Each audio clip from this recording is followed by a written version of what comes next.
Welcome back to another episode of AA Illustrates. You know, one of the perks of my role is I get to sit down and geek out with some of our best product leaders here at Automation Anywhere. And today, I'm joined by Jay Bala. Hey, Micah. Jay, it's great to have you here. Yep. I want to talk to you specifically about this thing that I'm noticing in the automation industry. And it seems like as customers are continuing to mature, they're getting to this inflection point where they're starting to move from task-based automation more to process-based automation. Talk to me about how Automation Anywhere as a product team thinks about that and what we're doing to enable that maturity from automating a task to automating a process. Oh, that's a great question. And you know, it's been a journey we've been on for almost like 3-4 years, ever since we started building this much larger platform, right? So think about it this way. A lot of the ROI and the benefits that came from automation were typically what you would call back office automation, use cases like reconciliation, three-way match. But you know, in a way, the worst part of it was all batch. And then anytime a human exception came into the mix or something, you'd push it into an exception file. Somebody has to come in later, manage all that stuff, emails and all. Compare that to some of the things that you're doing around saying, can we get this right into the flow of work, right? So think about it this way. A simple example would be a truck coming and pulling into a warehouse, and then you basically saying in 10 minutes, I want that truck to out, and then process all kind of exceptions with human in the loop, right? So with all our newer capabilities around being able to compose a process, with doc automation right in the mix, with API tasks, it's almost like saying this guy could simply be inside an application like SAP, get all of that done, and then now with our ability to do approvals and exceptions, somebody could be like his manager sitting in Microsoft Teams and just getting it done in real time. And we actually have customers using these use cases, right? So the best part about doing this, and thinking much bigger as a process is to say, I can have any complexity. It could have multiple players, multiple applications, and I get the benefit, and there's no things being done at the middle of the night.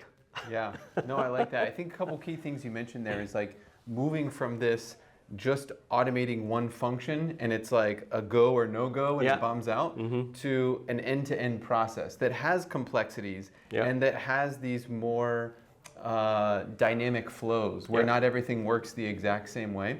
I think the other thing that I get really excited about with this process first approach is that things like building human into the loop or some of these new capabilities like API tasks become second nature because I've got a process defined already.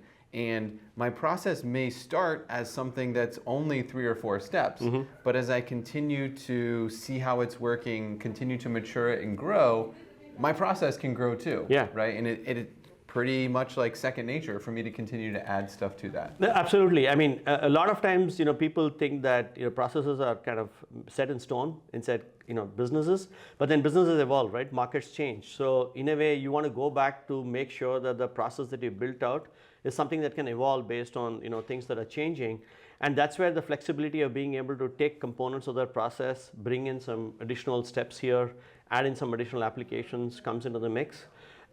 Some of the next generation things that we're looking at is to say, rather than building that from scratch, some of the recent things that we have done using Gen AI, like Copilot for Automators, gets it right smack into the mix there, right? You open up an existing process and you say, I want to add a couple of additional steps here in order to inform the supplier.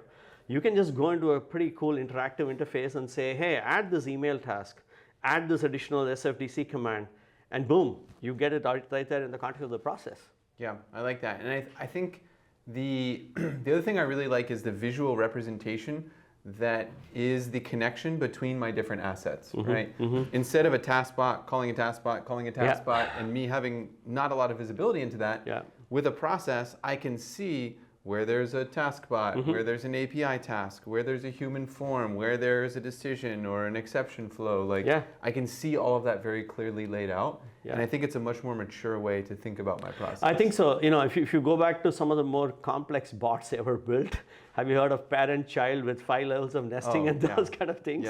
So, just in terms of being able to understand that in a human readable fashion is just a nightmare, right? So an ability to visually draw this entire process out, to your point, Micah, where you say these are the logical blocks, and then these are the rules, these are the areas where you actually have approvals, is very, very compelling and very easy, right? I mean, yeah. Great. Well, if you haven't checked out Process Composer, for sure, get your hands on that one. I think a great place to start is probably building out just like an exception flow. Yeah. Building out something with document automation is another great place to start. We have some great training on Automation Anywhere University. We've got some tutorials if you want to get started and get hands-on with that. Jay, thank you so much for joining me. Thank you for sharing your vision of where we're going